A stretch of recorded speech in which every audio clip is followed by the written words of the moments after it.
We just got our ISAT scores back. As you know, last year we were number 1 in reading, number 1 in math. We have improved our scores from those scores. One of them is the highest it's ever been. The other is the second highest it's ever been in our history. Wait.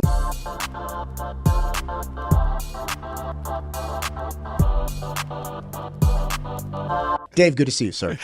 Good morning. How's your summer been?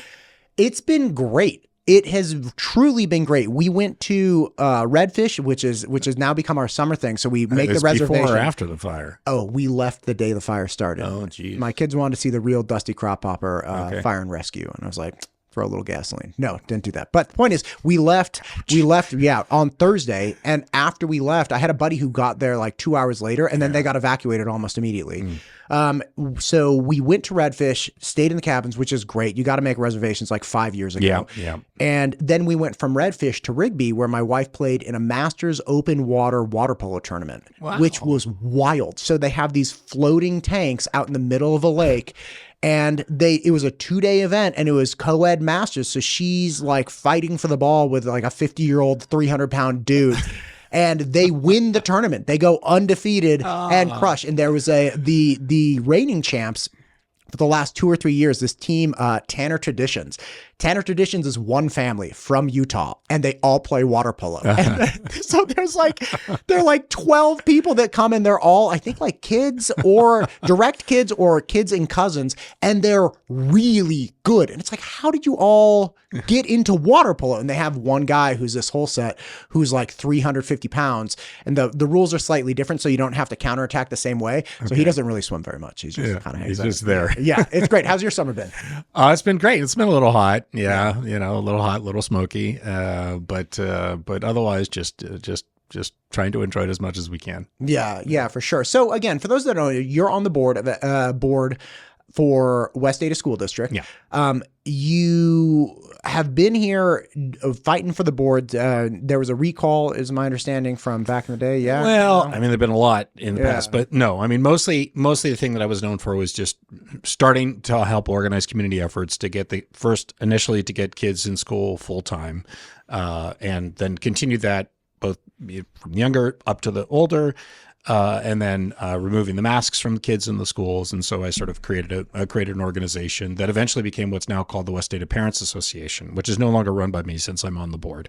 But it's just sort of advocating for parents, advocating for students, putting students first. And so anyway, just been very involved with the school issues and now do so as a trustee. And again, to be clear, you were doing this organizing, advocating for parents, for teachers, or excuse me, for kids, for families. Yeah. Before you were a board member. You organized the WAPA, West Ada Parents Association, in an attempt to get people's voices heard, and then you did indeed get put onto the board. And it's interesting because I talked to some people. I'm like, Dave Binetti's on the school board. They have no idea. I'm like, no. But Dave Binetti was like one of the guys that got the masks off of kids in school. Like he was fighting for kids well before he was on the board. And again, it's that background that I think they're like, really? I had no idea. It's like, yeah, man, like he's way in, like he's all in 100%. Anyway, so awesome. So now you're on the board. Yeah. You won your re-election bid last fall, which is great. Yeah. So how many more years do you have on the board? 4 years. So 4 years. Okay, the next great. election will be in 4 years. Okay, great. So, fantastic. Yeah. We got a levy. There are a lot of things that have happened. Sure. We got a levy. Mm-hmm. No, excuse me. No, we got a levy. We passed a levy. There was an initial levy from a couple years ago that was a little bit bigger and people didn't like. It got restructured. It did pass, which was great.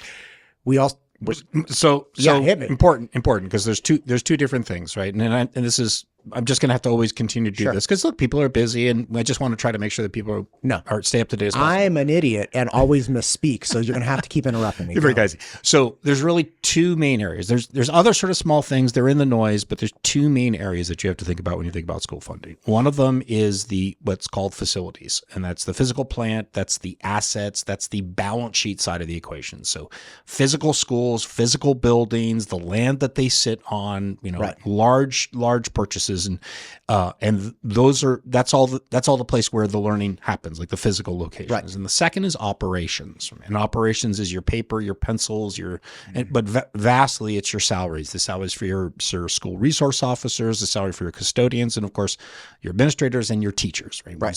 So those are two different things. So we had a large scale, what was called a PFL, but it's functionally what are we going to do on the asset side? How are we going to address our buildings that are in a state of disrepair? How are we going to build new schools where we need to build new schools in new areas? That one failed. That one failed into a year and a half. Yeah.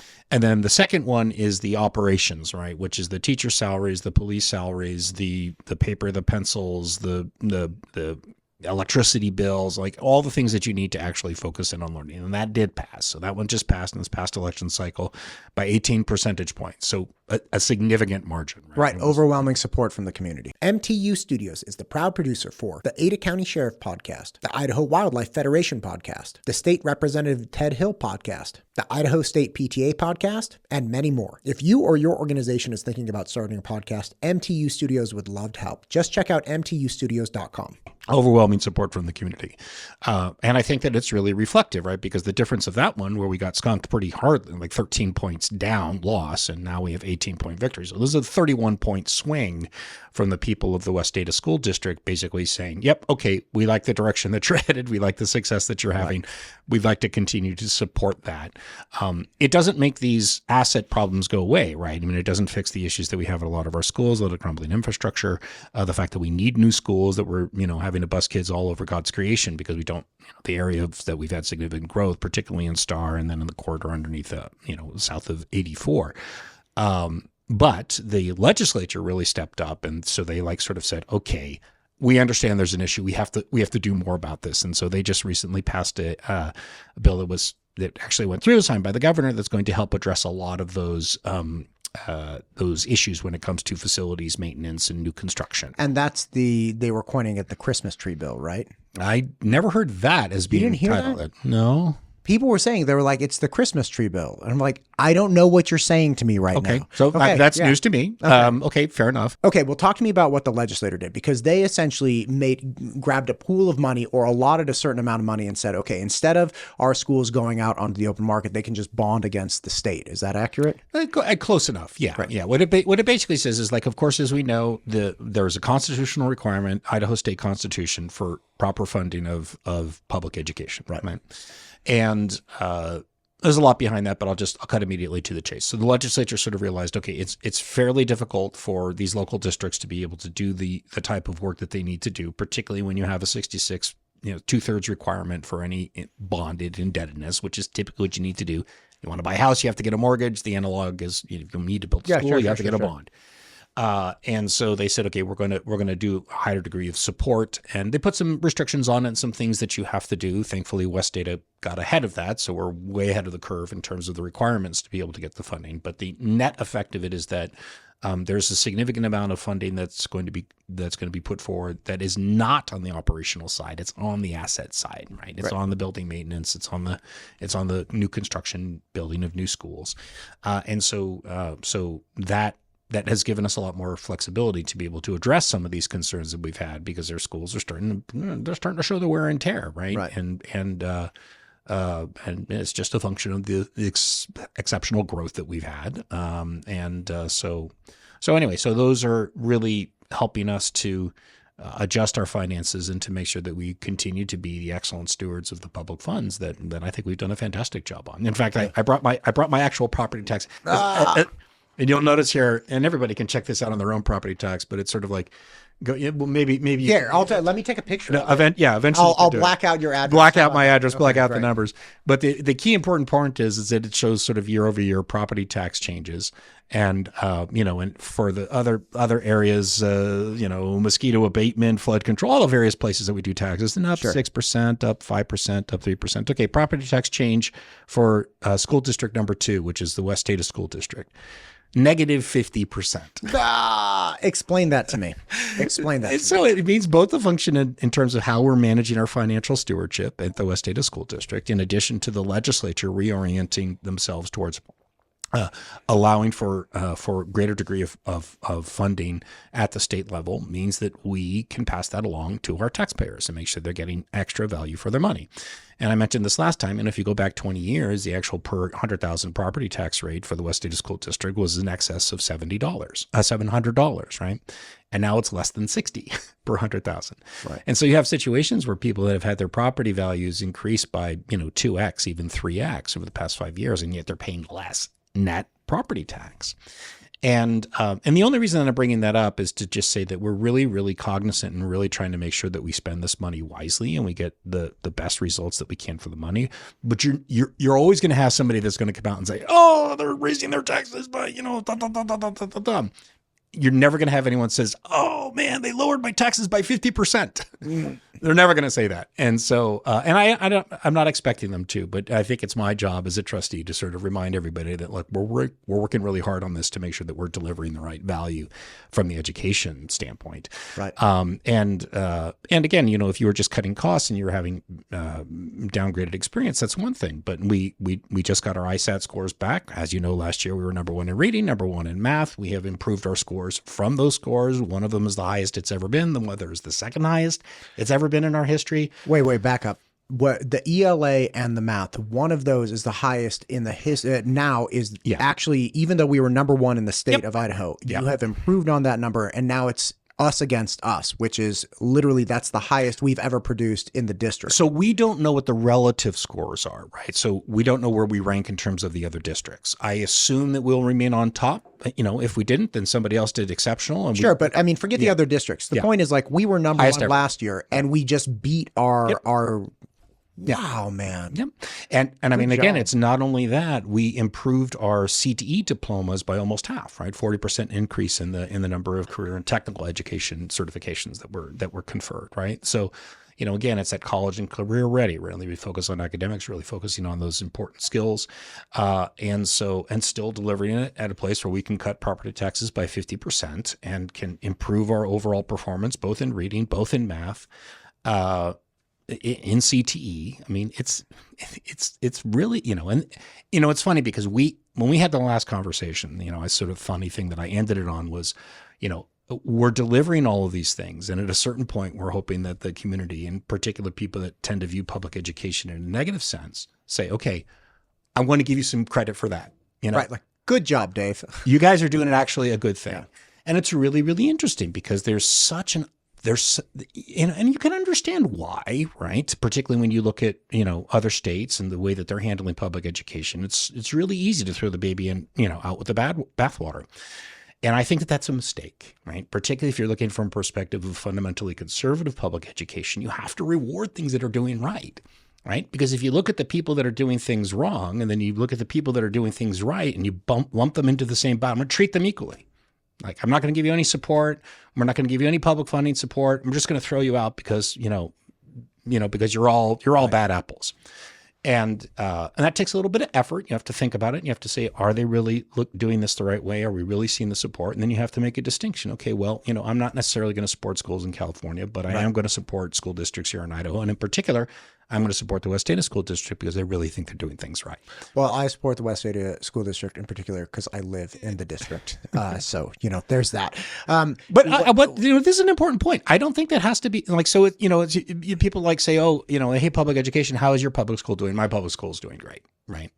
And so that's a very natural provincial thing. They hate Congress. They love their congressperson. Right. So I think that it requires a little bit more work to really be truly critical and say, okay, where are the areas that you can improve? And I know there are areas we can improve. Transportation is one of those areas that I know that we can improve on. But that fundamental thing to be critical, but to be able to acknowledge and be able to take the win. Right. And be able to say, yeah, actually, you guys are doing a really, really good job. I'm going to choose to support you, and I'm going to choose to be public in supporting you, even though most of the time I'm against public education for a variety of reasons. Right. And I get where you're coming from. There are 3 particular things, though, that I kind of want to touch on today. Yeah. That overwhelmingly, it's like, talk about you should be getting a pat on your back. So there are hard lines that Idaho's taking with a lot of national kind of culture war things. Like, for instance, pronoun mandatory, compulsory gender language, that bill went through and got signed into law by Representative Hill, and people, like, lost their minds. It's like, I don't know what to tell you, right? Like, we do believe in free speech. Like, that's compelled speech for public employees. Anyway, the point is, there is another one that's a really hot topic that in the abstract people agree with, which is like, yeah, we should have common sense age restriction on books. Yeah, fine. And West Ada, before there was the library bill passed, went out on its own and said, all right, look, let's just identify what books, if there are any books that we don't like or think are inappropriate, and let's just start removing these from our libraries. One of those books that did get removed by the time graduation happened last year was A Handmaid's Tale, a graphic novel. Okay. Now, again, this is the very important distinction. There's A Handmaid's Tale, the novel, and there's A Handmaid's Tale, the graphic novel, which is exactly what it sounds like. And if anybody's curious, you can Google it, Handmaid's Tale graphic novel, and you will see the exact pictures that probably made the book offensive to people that were reviewing books. So West Ada, without prodding from the state or other people, went out and said, okay, let's eliminate some of these books from our libraries. It's not you can't get them on Amazon. We don't care about the other public libraries, or maybe we do, but that's not our area of influence. We're going to take these out of our libraries. And at graduation, a gal that was in fact graduating had a copy of the book A Handmaid's Tale, the novel, not the graphic novel, and attempted to hand it to Dr. Bubb, our superintendent. She also turned around to the crowd to make sure everybody saw what she was doing. It was very clearly being, recorded by somebody, and it was this big thing. He declined from taking it. She put it at his feet, walked away. The clip went viral. People lost their minds. All of this stuff. But question for you to start this off, where were the people that criticize library books in public schools in general, calling you saying, good job, Trustee Binetti. Good. Like, if you disagree with inappropriate books in school, and here's a 50 million view clip of somebody protesting the school district removing books, where were all of those people saying, hey, great job for removing some books? And yeah, I agree that these books should be removed, whatever it might be. I mean, did you get any pats on the back for that? So actually we did. Look at you. Yeah, we got some support. Look, I mean, at the end of the day, it was clearly the right decision. It wasn't a particularly difficult decision. And anyone who wants to go, take a look at what we deemed was inappropriate for the age group, particularly there at IFA, which is a school that goes all the way down to 6th grade. So you're talking about 11-year-olds. I don't even think you can make an argument that deserves the school's seal of approval for any age. But certainly not when you're talking about, 11-year-old kids that are there. So this was not a particularly difficult decision, right? But, you have to understand that you are going to pay a price for that, particularly in the social media space, right? I remember we obviously saw it when it happened. I was actually... You were right there in the video. Well, I mean, I was trying to help her because I thought she was struggling with something, right? And diploma. And so I reached out to help, and then I saw the book come out, and I was like, oh, okay, well, here we go. But it's the things about that are you have to do what you believe in. You have to stand by your principles. I'm not going to back down from that. And, and this one isn't even a particularly difficult decision because it's really just filthy stuff. I mean, you're talking about old, anyway, I don't even want to go into it. It's so gross. Right. And especially the graphic novel version of it. Like, anybody wants to look it up. It's insane. Yeah, you're never going to, you have to have a certain degree of cognitive dissonance to say, yes, it's appropriate to have the school district approve this for 11-year-old children. So anyway, I'm not going to try to argue that. It's self-evident in my mind. But that's not the issue. Like, the issue is the deep pity that I felt for this poor girl. And the reason I felt it is because, you go back and you look at it, and she accepted her diploma with a scowl. It's a scowl. It's a face of derision, and just like, it's really terrible, really, like, here's my diploma. And then when she's showing the book, it's just this beaming, like, look at me, look at how wonderful this is. And that degree the world that we have created, where that's been rewarded, where the thing that is the true unbelievable accomplishment, right? You graduated from high school, you got your diploma, and this represents 4 years of your effort and your work. And that's the part that's sneered at. But the part that's like, oh, I'm going to go get 1 million views from this on TikTok, that's the part that's considered the tremendous accomplishment.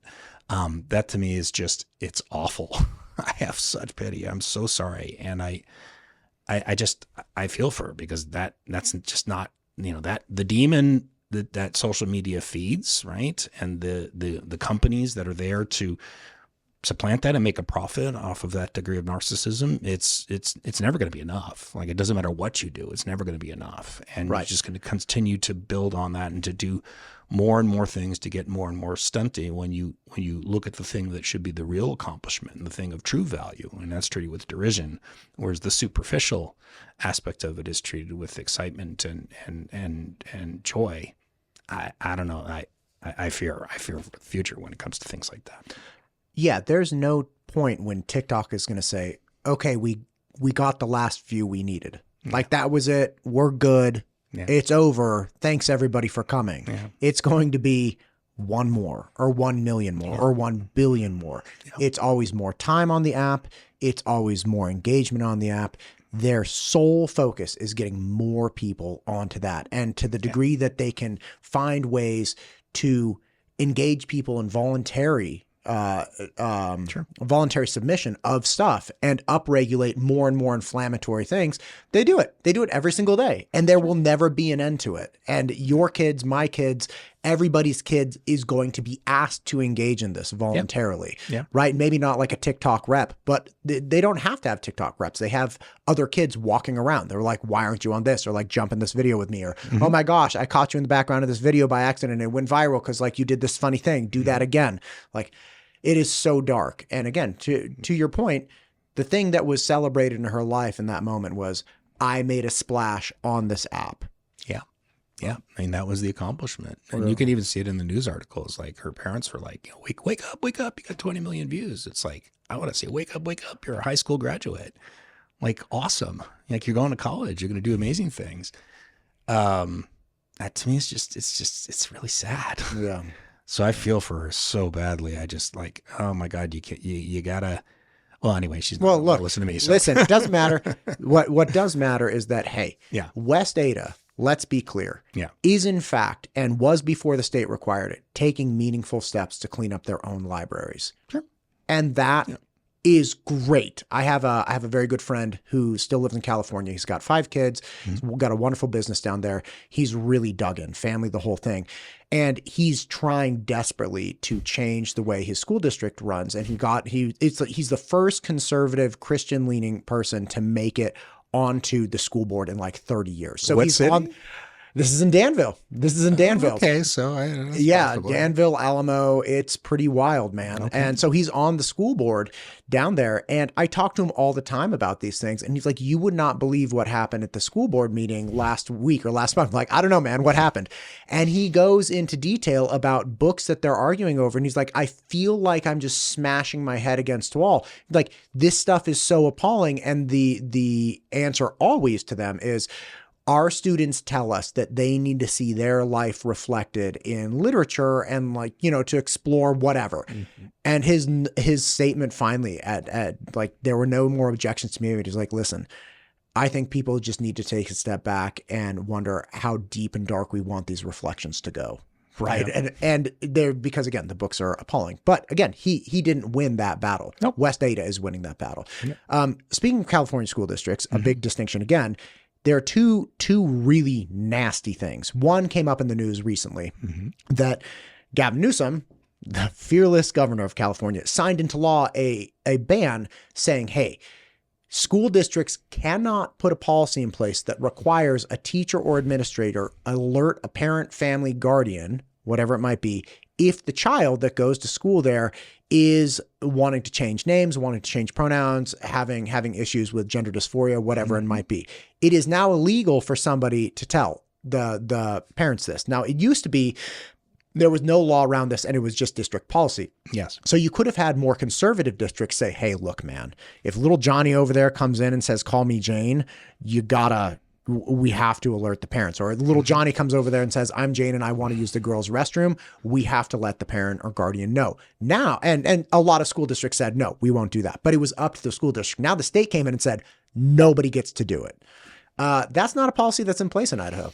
No, quite the opposite. And of course, West State got ahead of that as well. And when we sort of changed that policy, I guess 18 months, 24 months before it was necessarily relevant. But I mean, that's Idaho, right? I mean, one of the things that is part of our culture is that we like to allow local decisions, and a lot of times people don't like the local decisions, and you see fights from the other side saying, sure, we want to impose these, a more conservative decision on other places. And for the most part, you're talking about local control, and that's just not the type of thing that's going to happen in California, right? So, but I mean, but again, it's like, but to be clear, West Ada's policy is the opposite of that. Mandatory parental notification. Mandatory parental notification. So the policy is functionally a procedure. Actually, I won't go into the details why, but anyway.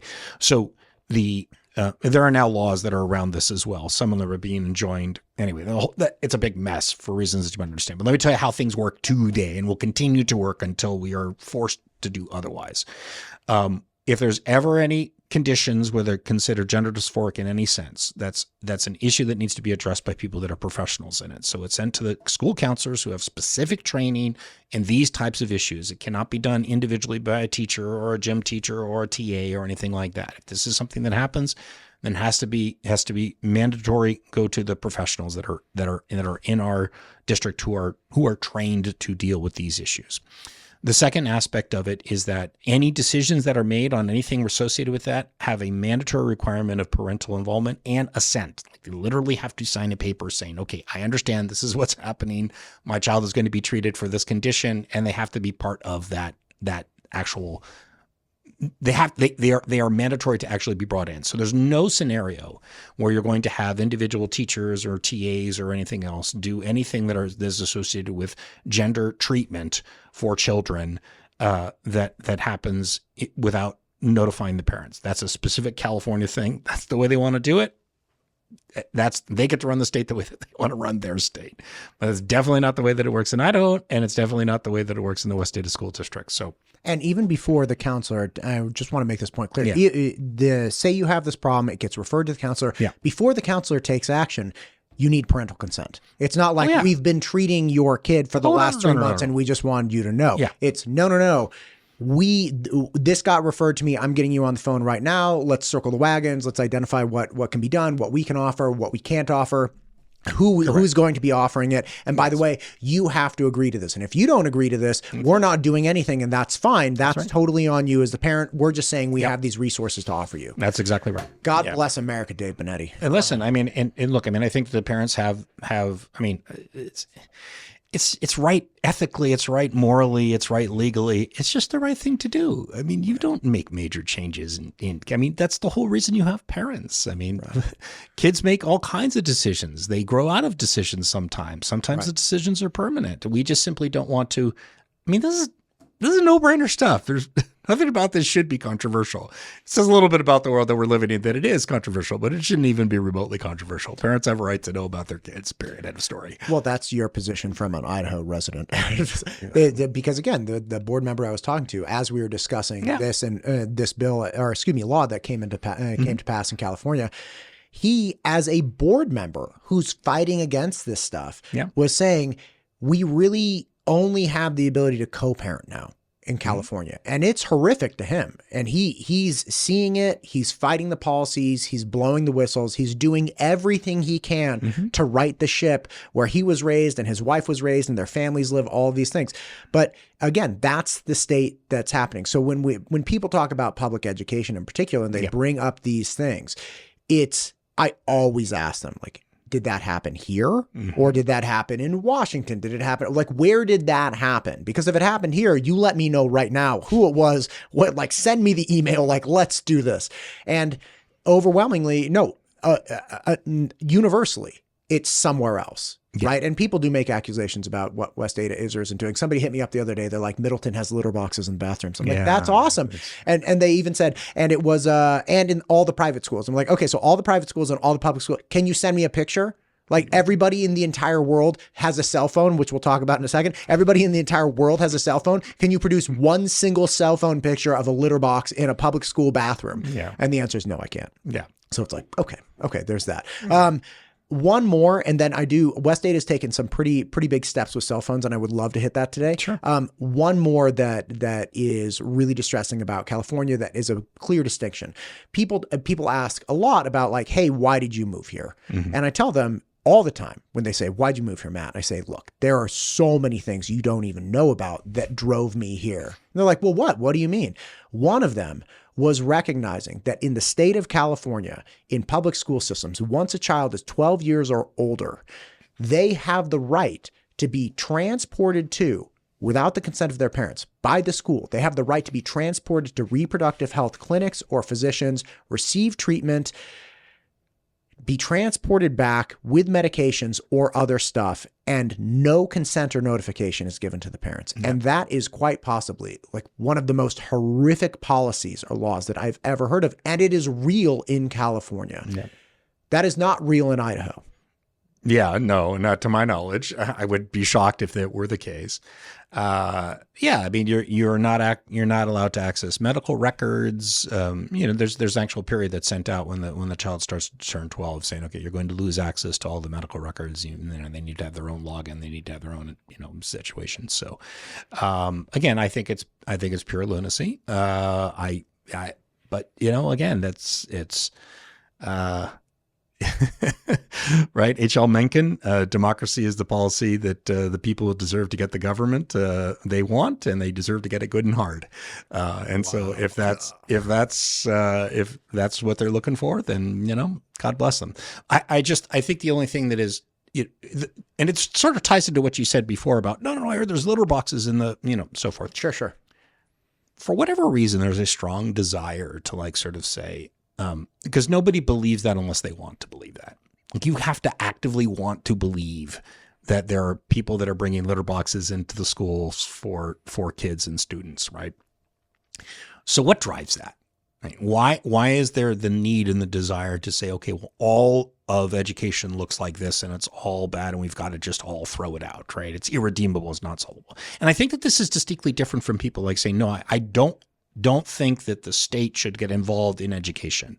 I think that the role of the state should be limited and should be limited to these things, police powers, military, which is something that I actually agree with from a high philosophical level. But as long as it's required by the state constitution and we made a decision that we are going to have public education, then we need to have an obligation for it to be done as right as it possibly can be. And I think that there's been a tendency for people that are particularly on the conservative side, they just throw it all out, just give up on it, just abandon it completely to everybody else. And I think that's the type of appeal where it says, well, and you see, this is what's happening over here. And it's like, no, it's not. And if you stop and you take a breath, you'll realize that it's not. And the real question is, why do you want to believe that? Why is it important for you to believe something that silly? Right? And so that to me is where like, how can I help change that? How can I help make it so that particularly people that have traditionally looked at public education are willing to throw all the baby out with the bathwater? They're willing to lump us in with California, with these hoaxes, right? And how do we change that dynamic to say, look, don't abandon public education? Because if you do, and you always look at it and you say, well, we're getting all these things that we want, but we're still not going to support you, then it's just a matter of time before people that are in those lines of position say, okay, if there's nothing I can do that will ever make you happy, then I guess I'm just going to go talk to the other people who do have an interest in this and who are willing to support it, right? And that's a very natural reaction. That's just pure economics. It's like, if I know that I'm never going to get support, I'm never going to have you look and say, okay, well, yeah, maybe there's a whole maelstrom out there, but this is something that's being done right, and I'm willing to support it, and I'm willing to be vocal about it. That's what my intention is. That's what my goal is. That's my desire to say, look, we're clearly not like any other school district in California or New York, and we're different than Florida, and we're different than Texas and West Ada. We're even different than our neighbors, right? I mean, and I wish no ill on anybody, but let's just be blunt. Like, our neighbors are not having the type of support that we're seeing. They're having to close schools. They're having to cut police officers. They're having to cut teachers. They're having contentious issues in the Boise school district, right, where they're sort of fighting against these rules that are coming down from the state and making public statements and pronouncements against it. So, coming from a different perspective of operational excellence. And here we are, the largest school district in the state, offering the highest scores, the most CTE for the lowest amount of money, attracting all sorts of wonderful talent from around the area. So yeah, I think that there's a whole maelstrom that's out there. And all that I'm trying to say is appreciate what we have here. We worked pretty hard for it, right? And you could look back 5 years, and 5 years ago, you didn't have this degree of stability and this degree of people listening, the representatives listening to the people, and much more contentious. And now here we are, and we're quite boring. We're quite happy to be boring. And the most crazy thing that we have is 20, 50 million TikTok views that somebody does at one of our graduations. And so that's that, and that's always going to get the attention. But, and I was, I wasn't upset, but I really sighed after that whole thing. I'm like, geez Louise, this was such a wonderful event. And, you knew that it was going to have all the splash on the news and everything. So I felt a little bad. And then the very next graduation we did was for Crossroads. And so Crossroads is our high school that have kids that have, they're having difficulties, whether it might be, unexpected pregnancy or, law enforcement issues, right. Really had to work hard and the degree of appreciation and admiration that they had for their accomplishment. I mean, there were thousands, and there was absolute overflow, right? I mean, wall to wall people, 5 people deep in the back, people out the door, every person that came across the stage cheering wildly and madly, right? Because here are kids that arguably had a really rough go of it and maybe even had a bad throw of the dice or, potentially even made, not the best decisions along the way, but they stuck through it. They fought through it. They worked for it. They earned it. And they made this tremendous, tremendous accomplishment. And the people there were beyond excited for them, as we all were. And that sort of washed away the feeling that I had for the other experience, where it was, it was very, in my mind, selfish act. Whereas these kids were just so selfless and they were so appreciative, and, and they earned everything that they got. So it really made me feel, a lot better. But that's the type of thing that we're trying to do in the district, trying to give these opportunities for everybody so that they can make the most of their potential, make the most of their career potential, make the most of their academic potential if they want to go to college. And, to be able to do that while still respecting the taxpayers and giving them incredible value for their tax dollars. I mean, I tell you, it feels real good. Feels real good. It's awesome. Yeah. Cell phones. Cell phones, yeah. Cell phones. West Ada is taking a really. You're trying to work this out because this is complex, and it's complex down to the level of, okay, what's a cell phone? And everybody laughs at you like, well, you know what a cell phone is. Okay, is a Bark phone a cell phone, right? Or a Bark watch, right? Or an Apple Watch. Is that a cell phone? It has, okay, what about a computer? Like my MacBook Pros have cellular capability. Is that a cell phone, right? So this is a complex problem. Yeah. You have complex anxieties with parents saying, I want to have access to my kids at every single moment of the day. Yeah. And you have law enforcement who's saying, hey, look, if something real is going down, the last thing we want is 30 kids in a classroom screaming on the phone to their parents. And then you have the teacher or somebody responding to the crisis, trying to get everybody's attention. So from a response standpoint, having access is a bad idea, but parents, obviously want access. It's not like they don't care, but they want access to their kids. It sounds horrific to know that your baby's in a terrible situation. Like, this is a complex thing, right? And confounded by that, it's not the only piece of technology that people have access to, but it is one of them. And it is a distraction. And teachers overwhelmingly are saying, look, these are problems. What we do about the problem, that's complex. Yeah. But we have to start working after it. West Ada is starting to get after it. And there are other states, I believe at least one or two other states, who have now started trying to ban cell phones overall. Again, conversations I've had with different board members are like, well, what do you think about that? And again, you come back to, how do you ban them? What are you banning specifically? What are the repercussions, right? How do you enforce this? Is it district by district? Is it school by school? This is complex. But West Ada, in true fashion, is starting to take bites and trying to get after addressing this in large scale. What is being done in West Ada? Well, so so I think that the highest order bit to realize there is that we always are trying to stay ahead of the curve, right? We were trying to stay ahead of the curve when it came to the gender policy we talked about. We try to kind of hard the curve when it comes to some of the funding issues that we talked about. We're always trying to stay ahead of the curve. Political banners and flags in the classroom, we got ahead of that curve, right? So we're always trying to think ahead of like what's going to be best for our students, what's going to be best for education, how are we going to best, prepare our kids to be college and career ready. So we're always thinking about that. So the cell phone policy is one, and the actual policy is personal electronic devices. So that's a broader definition. But again, I think it's instructive that we took the lead, and we are seen as the leaders in the state. Of course, we are the largest school district, but also nationally, people sort of looking at us to like, how are you implementing these things? How is it going, right? Because not every district is a California district. There are others. And like you mentioned, like Florida is one of these ones that just put a statewide ban on. Now, I will be honest, I don't agree with that approach.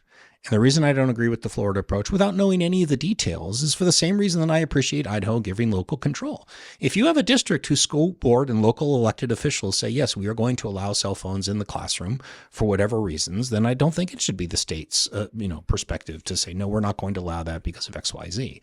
I think generally speaking, the more local control that you have, the more that you're able to serve those people's needs, the more those values are going to be expressed in their representatives, and that will go through to how they decide to manage things. So do I think it will be a net good for the students of Florida? Absolutely. Do I like it as a matter of public policy? No, I don't. I let the districts do their thing.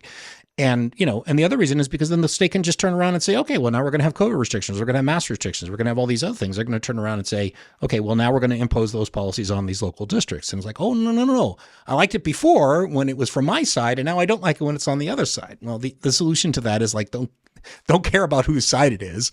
Make your local decisions. Getting back to West Ada. So we realized that, look, this is a significant distraction, right? We talked about earlier, the TikTok and all these other apps that are designed to attract your attention. It's not a bug. It's a feature. It's what they do. Cell phones the same way. They're designed specifically to take your attention. And when you are trying to do teaching, you're trying to do learning. That's a very clear disconnect, right? And so we got ahead of it. It's nice to see how other districts now are responding to it, right, and following that. And that's good. That feels good. But mostly we're concerned about ourselves. And the number one thing that we're concerned about right now is the implementation of the policy, right? So the policy's in place. It was voted on. The board voted on it 5-0. We did have some feedback. We did have some parents that were concerned. They wanted 24/7 access to their kids. And I'm like, okay, you'll have to call the school, right? So there'll be a little bit more latency. You still can reach your child. It's just not going to be through this method that you become accustomed to. Address some of those concerns, but largely was fairly well supported. Now comes the hard part, right? Now comes the hard part of the actual implementation. Because we said from the outset, when we were discussing this in the policy review committee, it's like, we need to make sure that we can enforce this, right? And it's okay to not set up the policy and have no enforcement requirements. And it's okay to set the policy and enforcement. The one thing we cannot accept is setting the policy and then not enforcing it. That's not an option. So all the administrators are all back in full time right now, is getting prepared, the principals, assistant principals, counselors, and so forth. And they're all putting themselves in a position where it's like, okay, we know we're going to have these potential challenges. How do we deal with them? How are we addressing them? What is going to be our individual response if there's, breakage in terms of breaking the rules? Yeah. How it's do you take the phone away? Do you not take it away? Do you and all those decisions, again, local control, all those decisions are being made at the local level, right? The principals who know their student base and know what's going to work and that's not going to work, and we trust them to make those decisions. We just fundamentally say that at the end of the day, we're going to want to make sure that we're looking around in classrooms and there are no cell phones that are, being, distractions to individual students as well as their classmates, right? So I think it's going to be tough, right? But I'm very hopeful. I'm very encouraged by the effort that's gone into it. I mean, it's taken us a long time to really think about the policy, think about implementation, more than a year, right? So we don't jump into things willy nilly. We really like to make sure that we do them in the most the best way that we possibly can. So I'm hopeful, but there's going to be some complaints. I'm sure there's going to be some flouting of the rules, I'm sure. Right. My personal opinion is that hopefully we make some examples of people to serve as a warning to others. But again, it's up to the individual principals to run their schools the way that they see fit. As long as we're achieving the policy aims of removing the distraction in the classroom, that's all I care about. Man, it's a really good step. Yeah. It's just, and just giving kids a break. I actually have I do essentially like a mini Sabbath every day from 5 to 8. I put my cell phone down. And what I've really realized is, one of the problems that I run into is I have I drink a dump truck of coffee. And so I'm always like have these thoughts when I'm, if it's 5:30 and I'm cooking something, I'm like, oh, I should do that.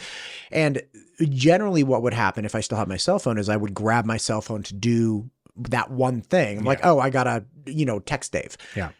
The problem with doing that is that then all of these other things happen and I engage in these like, part on, part off conversations with it, and it drags on. There's no point when I'm not like reaching for my phone to do something. Yeah. So what I've started doing is actually I carry around like a field guide, like if I was on safari or something, and I write down little notes to myself like, okay, do this at 8 o'clock, and I put it away, and then 8 o'clock rolls around, grab my phone, knock down the to-do list, and my phone's gone completely. But what I will say is during that time frame, when I know I'm not grabbing my phone, I'm far more receptive and aware to what's going on with my kids, what's going on in my house, what my dog is doing. Like there are all of these other things. And if you push that idea back to kids, I guarantee you, like did not have a cell phone when I was in high school, but I can tell you if I was in a learning environment and I just flat out did not have my phone, the freedom it would give my brain to absorb and be aware and just be there. It's not that I wouldn't have other thoughts and I write them down and move on, but man, it's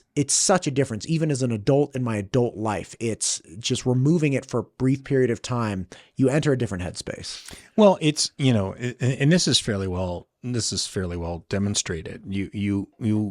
There are two modes of your brain. There's a consumption mode and a creative mode, right? And they cannot operate at the same time. They can only be one or the other at the same time. It's like drive versus reverse. Yeah, whatever. You can only do one. And so, and this is sort of off topic, but I'll go with it, because my profession deals a lot in terms of innovation and entrepreneurship and how you're coming up with, new and creative ideas. And I think, and the thing that I've been thinking a lot about is, in a world of AI, where a lot of these tasks that typically were considered white collar tasks, but are still fundamentally repetitive tasks, accounting, legal contracts, some of this artist rendering and writing and things like that. They're still fundamentally rote. If they're rote, they're going to be taken over by machines and machine learning and artificial intelligence, which is all that is going to be left is the creative function, right? Which is still something the machines, they literally can't do and don't show any indications of actually having anything that's fundamentally creative. That still has to come from human consciousness.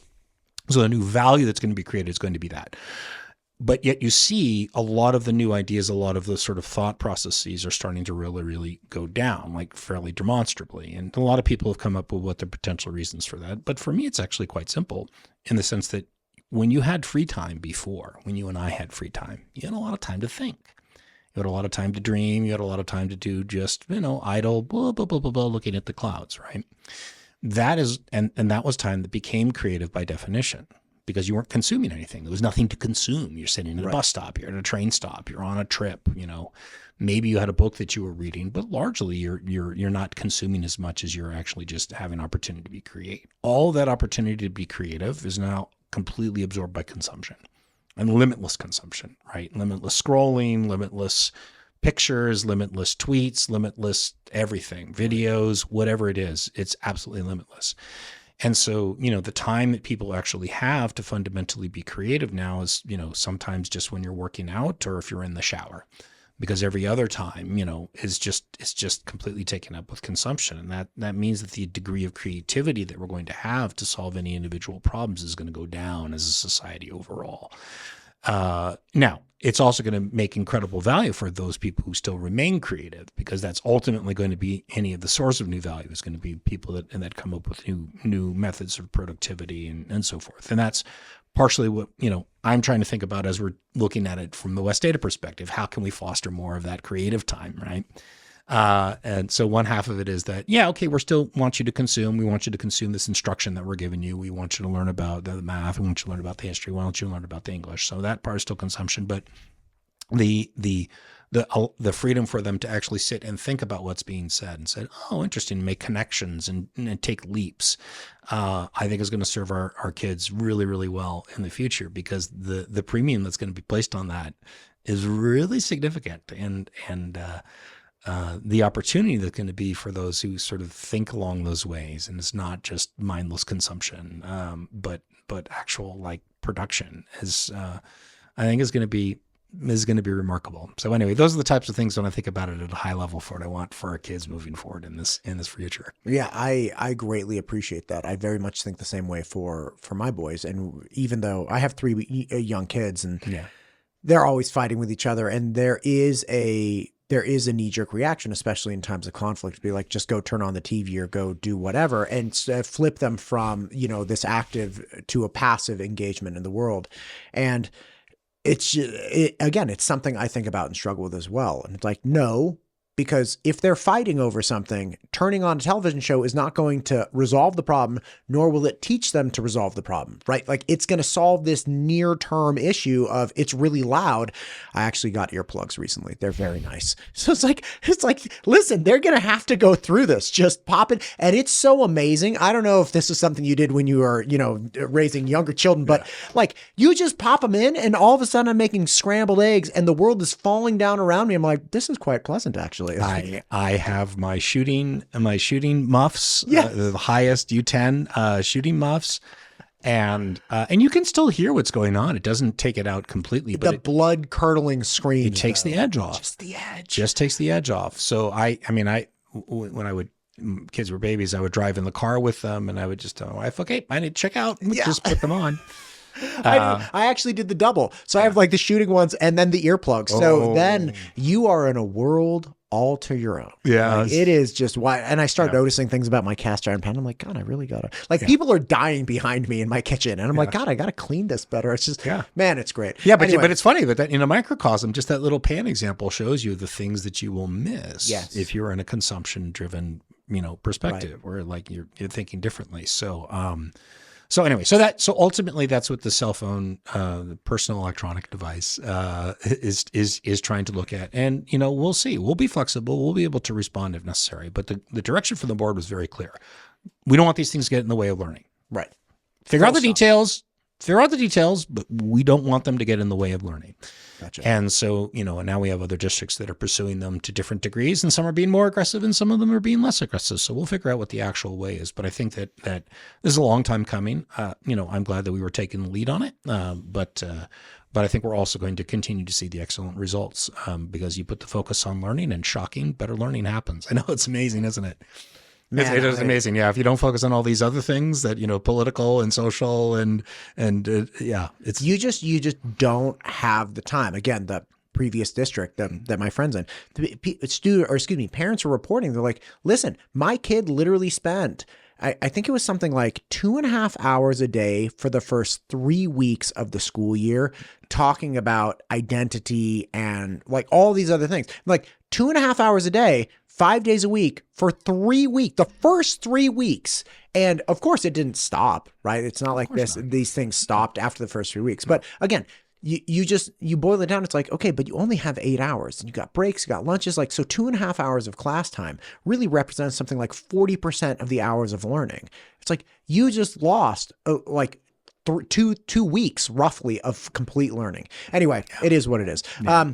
You got another one on there? What do we got? No, I just had some things to we talked about most of those items. I think the only other issue that's likely to come up that will probably be contentious is that, we're doing our long-range committee planning. Right? Long-range committee planning is looking at the overall growth trajectories and so forth. And we have some significant imbalances in the school. in the district overall. So like, for instance, you have some kids that are, living on the border of Highway 16 that have to go to Eagle Hills as their official primary school, right? And this is the natural, like you have redistricting for congressional borders or for state representative borders. We have to do the same process at the school district. So, and we don't know exactly what it's going to look like. The additional state funding will help. So that might be some new schools, but every 5 years we need to look at and review what are those boundaries decisions going to be. It's very contentious. Parents get understandably, very upset in some cases because some decisions need to be made potentially. Like we needed to make decisions for the transportation system, right? So I suspect that will be something that we'll wind up having further conversations. It'll probably be its own topic, but that's everything else that I'm looking at as we're looking to the school district. I just touched upon transportation. We have a new busing company right now. Things seem right now, boy, knock on wood, but they seem to be going reasonably well right now. Good. The most important thing that I was, really focused on in this change that we made, particularly when it came to schools of choice, is that we now have a bus schedule with sufficient resources and the employees, that we have 0 buses that are leaving the yard red, meaning they're already late. So we have a schedule, and there's going to be all kinds of issues, right? Sure. Bus drivers are going to get sick, or there's going to be construction. There's going to be a lot of things, but we no longer have a situation where we are guaranteed to be late every day because we schedule them to be late. Right. That's now gone.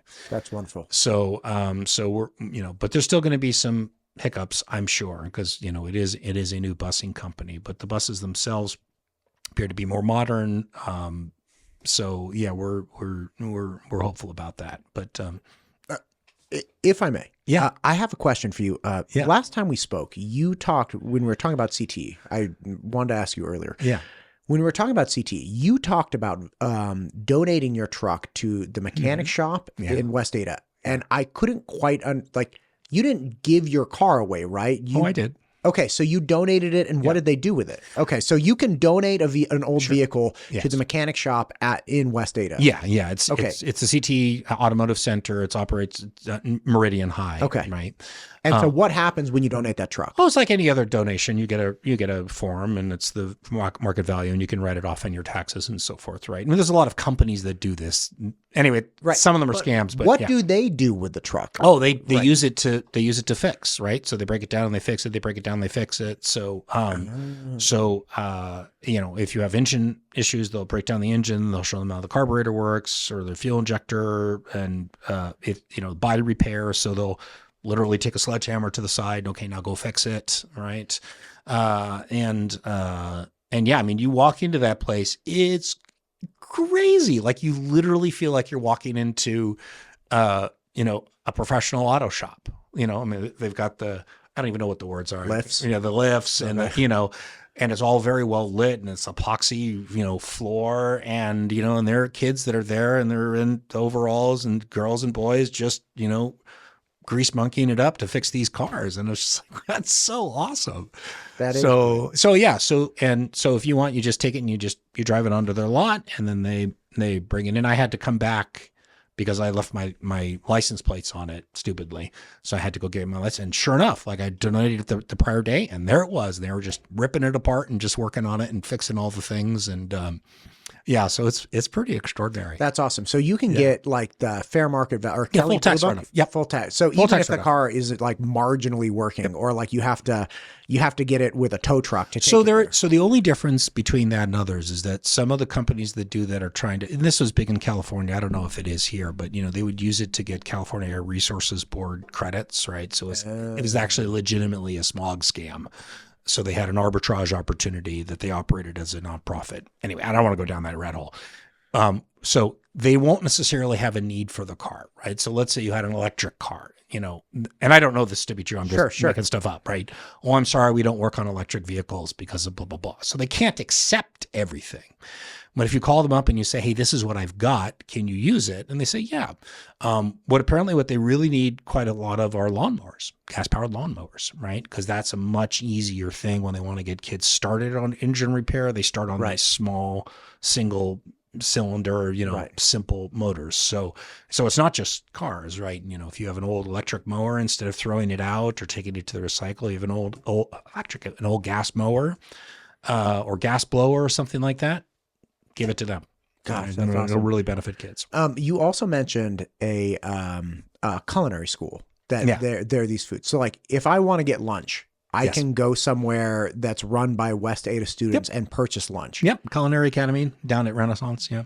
Okay. So at Renaissance, and is it just won an award last year, actually. She got, I think it was silver. Was it gold? One of the graduates, again, another world competition, right? Where it was culinary competition. I don't remember all the details, but yeah, I think she won silver. Okay, so what are the details there? Is it just lunchtime, I presume, or breakfast, or? So I don't know the full schedule, right? But the way the entire program works is it's focused completely on the culinary arts. So that is, not only cooking and producing, both main courses and then supplementary courses and then dessert courses, right? And bakery chef. It's also teaching them the overall restaurant business. So they want to get in the restaurant business on what it is. And it is a full teaching, cooking kitchen. You got to go down there and check it out. It's outstanding. And you can just go and they'll produce meals and you can just buy them. Have a restaurant style lunch, I believe. I don't think they serve dinner because I think it's done during school hours. Yeah, sure. It's not like open from 8 to 3, 5 days a week, right? Sure. I think it's relatively small windows, but yeah, they'll serve it as if you were going to just a regular restaurant. And so that teaches the kids that particular industry, culinary industry. That's awesome. It's really cool. I would really love to go down and actually check out these operations because like you just go down to a mechanic shop or the restaurant run by like the 16-year-olds, it'd be pretty cool. Yeah. It's amazing. So yeah, we're doing the best that we can from an academic standpoint. We're doing the best that we can from a CTE standpoint. And we really want these kids to have the greatest opportunity possible when they leave the West Ada School District. And if we can continue to do that by focusing on what's important and delivering to the taxpayers, being respectful of the taxpayers and stewards of the taxpayers' funds, and do that in the best way that we possibly can. I mean, I think West Ada can serve as a model for public education, not just for the state of Idaho, but for the nation. And I want people to look at us and say, yeah, public education can be done right, and this is how it should be done. Right. Trustee Binetti, I really appreciate your time. Thank you for what you're doing. Thank you for all of the information. I appreciate these chats. Is there anything you want to say at the end here? No, that's it. Just everybody look forward to another fantastic school year, and go West Ada. Yeah.